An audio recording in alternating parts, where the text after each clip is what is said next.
Azərbaycan adı qədim mənbələrdə ilk dəfə harda keçir? Bu sualın iki fərqli cavabı var. Çoxumuz Azərbaycan adının Atropatena ilə bağlı olduğunu məktəbdə öyrənmişik. Amma insanların çoxunun bilmədiyi maraqlı bir məqam var.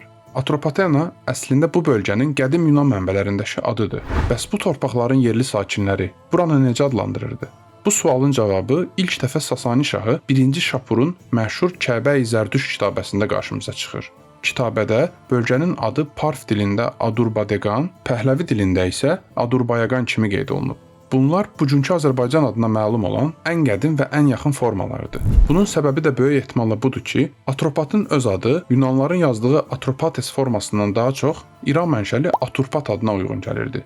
Deməli, ölkənin yerli adı da Adurbayagan formasına daha yaxın səslənməli idi. 7-ci əsrdə ərəb fətlərindən sonra isə bu ad ərəb dilinin fonetikasına uyğunlaşdırılaraq Azərbaycan formasında yazılmağa başladı. Zaman keçdikcə də bugünkü Azərbaycan formasını aldı.